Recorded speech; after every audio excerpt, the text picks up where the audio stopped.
Alright, Monday the 6th of March 2023. I think it's approx 7:36, I'll just check. 7:29 p.m. at Morell Park with my two dogs. I've chosen to come down to Morell Park today at about 7:15 we got here. They're running around, see? And she's got like a seed pod that she's playing with, and there's Alvin smelling another dog's wee, I'm assuming. And just before they were running around really fast. But I chose to bring them down to Morell Park this evening rather than the river for two reasons. One, my ute is still currently unregistered, so I'm trying not to drive it too much, especially on a public holiday day. And two, I was very busy renovating my home, and I thought they still do enjoy this, and I was in a zone, I was in a real zone, and it was a real hot day, and I started later than I wanted to, and then I kept going. I was in a zone, I wanted to keep going, and I forced myself to leave home to bring them down because I knew that they were really hanging out for their walk. They were kept coming up to me in the kitchen from 6:30 onwards. Can you take us for a walk? They give me this really sad look. You're gonna walk us? It's funny. Yes, I will walk you. Yes, I will. So I was in a zone, but I stopped. I forced myself. And my first video was me showing you the work I've been doing. I had plaster all over me and this and that, rah rah. And I forced myself to stop what I was doing to bring the dogs here. But to tell the truth, I also forced myself to even do the chores in the first place. It was very interesting. I was doing a lot of reading and writing and studying today, and took up hours and hours and hours of my time. But it was just stuff that was very important for me to learn.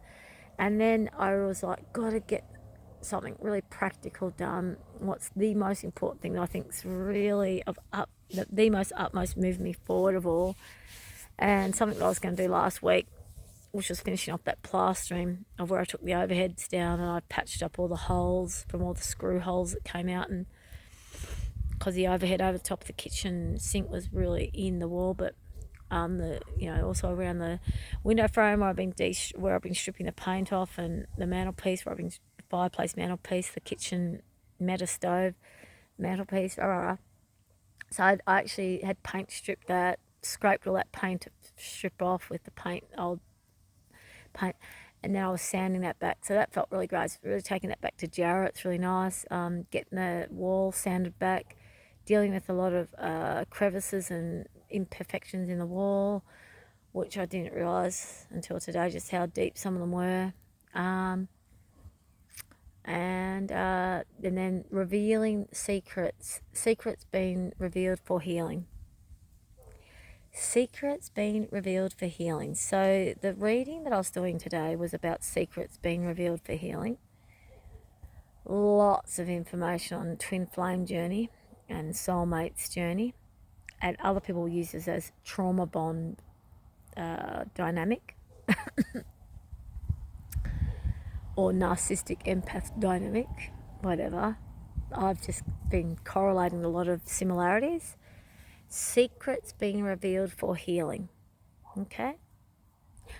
And then when I forced myself to do the chores on the house, not the cleaning chores. I wanted to clean the house, but then I thought, no, I want to get onto something big so I can really get the kitchen formalised in a really good way.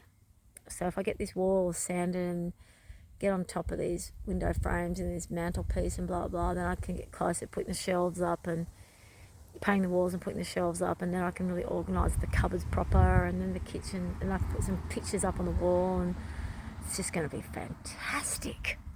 I can put some really amazing posters up with really good sayings, and the kitchen will be all organised in a really good way, and I can start cooking nice again, put my herbs up and spices, have all my food easily accessible, so I can cook beautiful meals, because a lot of my food is like grains, legumes, and dry product produce.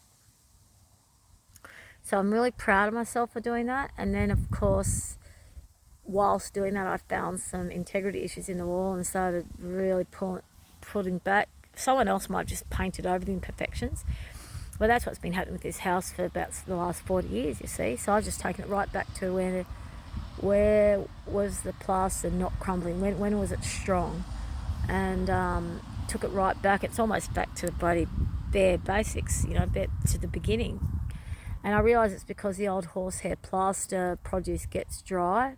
And it's the same with the old mortar, the old brick and mortar sand ratio. A lot of their mortar has just turned to sand, and that's why I've got a lot of integrity issues with all the brickwork, because the actual mortar is crumbling because it's just sand.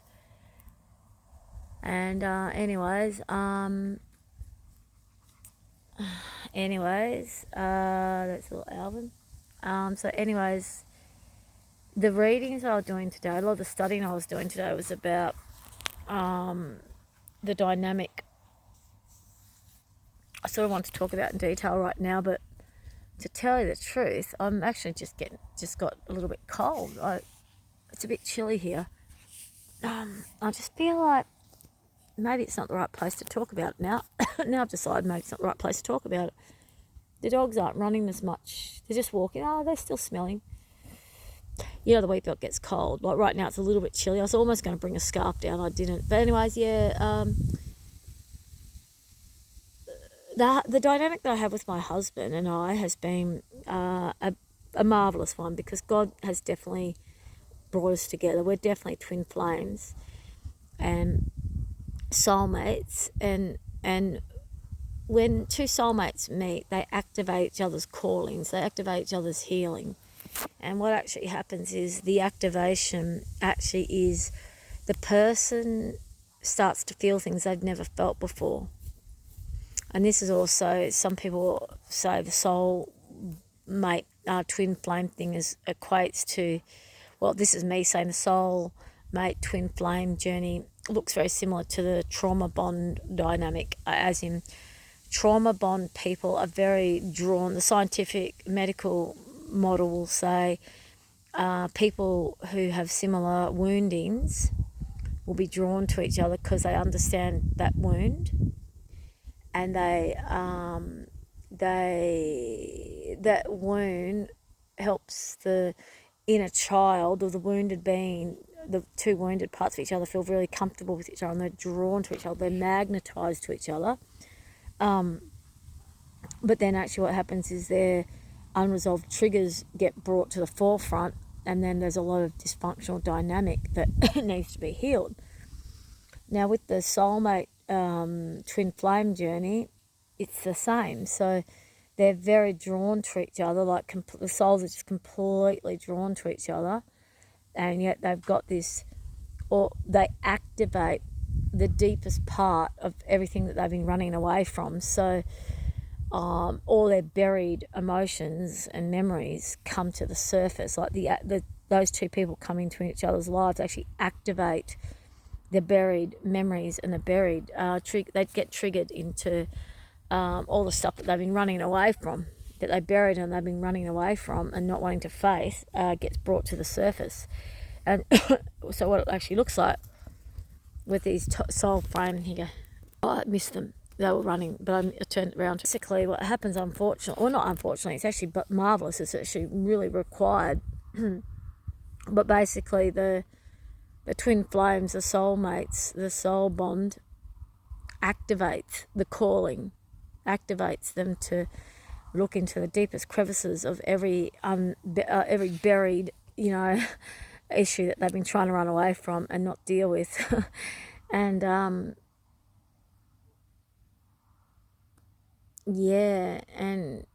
it can, that's what can do the chase, the push pull run chase dynamic that people say is the twin flame dynamic, because people go, oh, this is too much, I can't heal this is too hard, run, but oh no, I need to be with you, I want to come back, I'm coming back, but now the situation is just like, it's awful, I can't deal with it, it's too hard, run.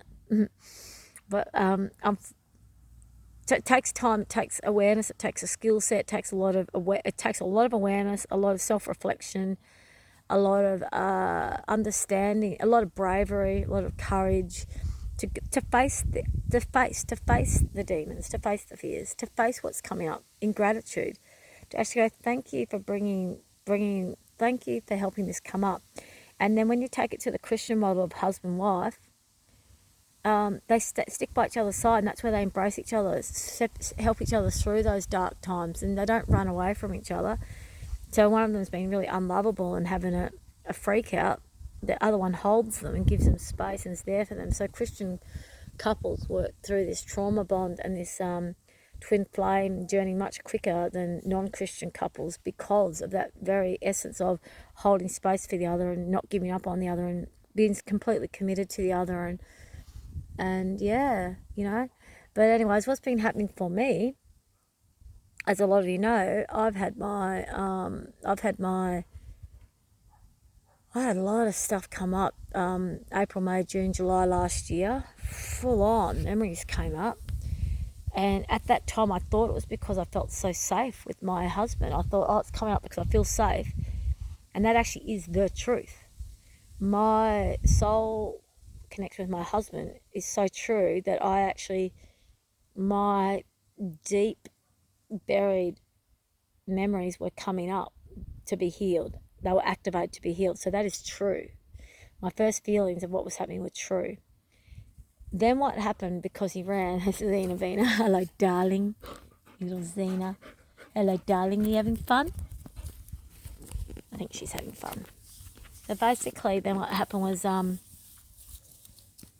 I started to doubt that first initial feeling, because I was like, the cruelty. Just thought, oh my gosh, am I just deluding myself? Am I just in denial or something, you know? Oh, sorry. I went to show you them, but they'd already gone past the video, the bench. That's the silica from the plaster. Then I started thinking, oh, am I just in denial, and I'm just, in an abusive relationship and just tolerate it, because the police in June last year were telling me I was in a psychologically abusive relationship, which is what the twin flame relationship can look like, and also what the trauma bond relationship looks like. Also, of course, what the narcissistic empath relationship looks like, blah, blah. So anyways, I started thinking, am I just a fool? Am I just like believing it's a twin flame journey when in fact it's actually, I'm in a fucking really abusive relationship and I'm just going to fucking get out of it? And I need to really look at this with clear eyes. So it's really hard, because I just kept feeling this insane love for my husband, like just this perpetual, just deep love, which is what I feel now. It just never goes. Like this deep love that I have for my husband never goes, because as a soulmate and a twin mate and a soul bond and my soul partner, we're one. He and I are from the same soul tribe, so he's part of me and I'm part of him, and we are deeply connected and deeply bonded, and our hearts are very, very, very, like, our love is so true. You know what I mean? I think another dog's just turned up. Our love is so true. It's so true. It's the truest love you could ever have. So I love my husband with my heart and soul. And he loves me with his heart and soul, you see, as well. So it's been a roundabout journey. So I've had all these different discoveries to go through to get to this point. So during last year, April, May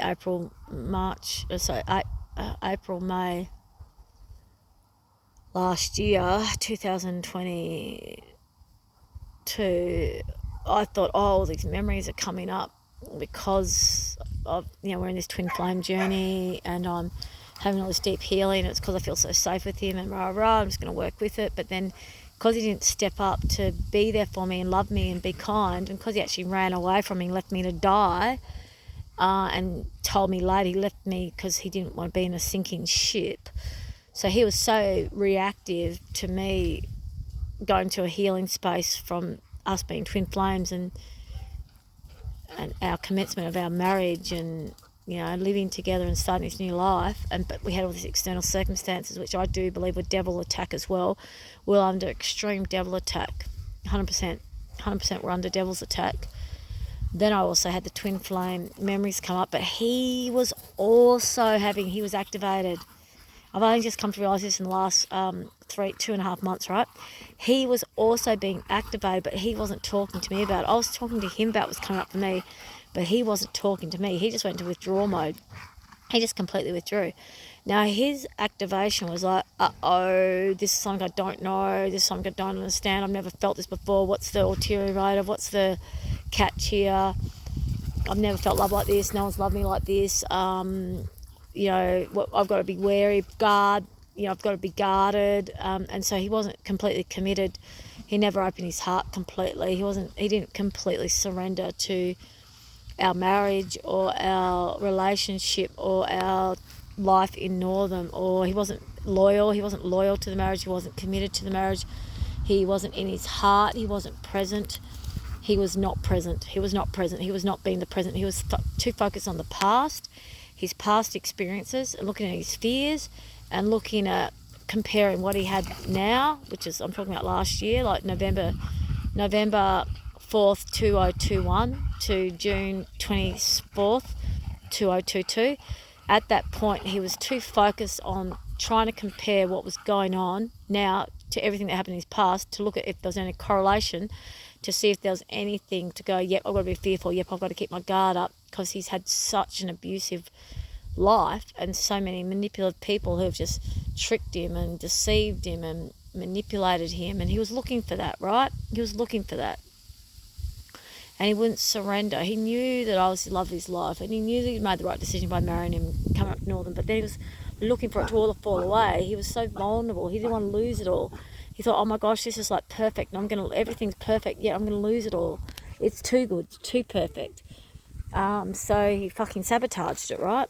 And then him sabotaging it really triggered off. So I had memories come up because of us being married and me feeling, oh wow, you know, my beautiful soulmate and I finally married, it's finally happened. And that brought up some element of really deep safety in me that allowed some really deep sexual abuse memories to come up. But then also what happened was, when he went to his withdrawal mode and I kept trying to bring him out, like, wow, what's going on, and trying to get him to, you know, open up and be in his heart, then I went to full on fear. Then all of a sudden I was like, but I'm not safe. I'm not safe at all. And where is he? No, it's just me. I'm completely alone. I felt completely abandoned and betrayed, and I was really terrified, like, what's going on? This is supposed to be the love of my life. What's going on? It was terrifying. So we're going to unpack this further in detail in the future. I've got lots of information on this. Okay, I'm just doing a quick synopsis right now. We'll break it down bit by bit by bit, okay? But it was fucking terrifying to realise that my soulmate didn't have my back. My soulmate wasn't present. My soulmate wasn't there. My soulmate was in depression. My soulmate was withdrawing. I was fucking terrified. I was like, but if this doesn't work, if I lose him, fuck, what the fuck? Life is just, what the fuck? This is it. This is my dream. This is my dream partner, my dream husband, my dream life, this is my soulmate. We're finally together, we're finally married, and yet he's not even present. He's not even in his heart. And I intuitively knew it was because he was in depression over his family rejecting him because he chose to marry me. I knew that was about, and every time I tried to bring it up, he would deny it. Goes, they meant nothing to me. I don't care if I ever see them again, blah, blah. But I knew that was a lie, and I wasn't in my power as wife to insist on counselling. But we also had those stupid mandates kicking in, and people didn't have access to services unless they were vaccinated and wearing masks and shit like that. So all of a sudden, life, like very bare minimum services were denied anyone that chose to honour their body. And it was just awful. It was just an awful time. So everything was scary. And then obviously when he left, he said he left because it was a sinking ship, rah. And then I survived that, and it was a very dark and hard time for me. It was a tower moment. It was a very dark night of the soul. It was when I surrendered to God as a child of God, and my life completely transformed from that, because I had nothing, guys. Remember, I had no money, no wood, and it was a bitterly cold winter, no petrol, no food, a dog and a cat to look after. I was deeply depressed. It was winter, it was grey. I had seasonal deficiency disorder. I felt so betrayed. I never knew anything was going to happen. I was so isolated. The house was horrible at that time. It wasn't a home. So I had really nothing to live for except for I had to keep the animals alive. And then I thought, well, if I can find something to go with the animals, then I can safely die. I had no phone. my husband had disconnected my phone that he had said, oh, let's put under my name. So I let my phone account go and that was under his name. So he then, the first thing he did day after he left was to disconnect my phone so no one could ring me and I couldn't ring anyone else. Just they left me to die, basically. He actually left me to die. And he made sure I was going to die. But I didn't, you see, I didn't die because God's by my side and God picked me up, built me up, became a child of God, and my life went to a really deep, more spiritual trajectory than it ever would have. And that was part of the TwinFlame journey, right? Now, he didn't suffer enough. He just went down there, got babied, by the people that were trying to keep him away from me and kill our relationship because they wanted to keep him small. He went back to what he knew that was familiar, but he couldn't get away from them quick enough, right? And he came back to me very quickly, but we didn't do any healing. And then we didn't unpack it. We didn't do any counselling on it. We didn't resolve any of the issues that had come up during that separation, his betrayal, rah. And then 4 months later, because nothing had been dealt with, the fears hadn't been dealt with, the reason for his sabotage hadn't been dealt with, the reasons for him feeling like he'd withdrawn in the first place, me feeling suicidal and depressed and all my memories coming up, all those issues weren't being dealt with. We didn't do any healing work. We just went to this real complacency sort of la land, right? Because we were so grateful just to be in each other's space, right? So we became complacent. Worst thing ever to do, ever, right? And then all the issues, of course, reared their ugly heads. And then there was this separation that didn't have to be as brutal and cruel as it was. However, my husband hadn't actually done his lessons around his family, you see.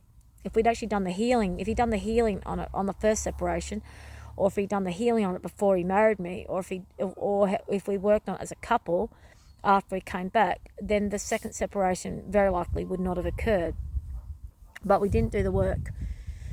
So it became a very dramatized, traumatic, sort of really intense, really, really dark night of the soul. Like, talk about thrusting your face, Lane, you will get this, okay? You must get this test. You must deal with this lesson and learn it, and you must pass this exam with blazing A's, A pluses, right? And so then what happened was that's what my husband is doing now, right, with his family and other people. Alvin! See? Oh yeah, that's okay. Some people walking by, but so basically then so the healing that he's doing with his family is fantastic because he's got to learn to not care about what they think. He's got to learn to not care about what he thinks they're saying about him or what he thinks they're thinking about him.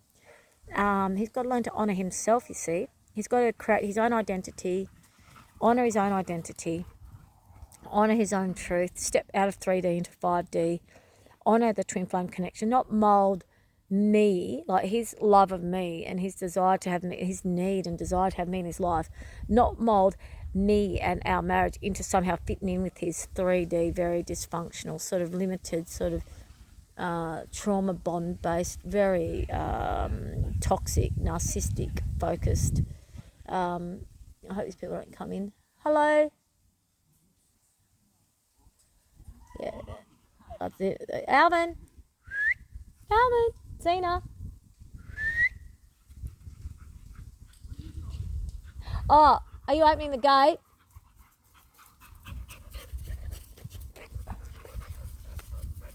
Alvin, I just might have to shut this down.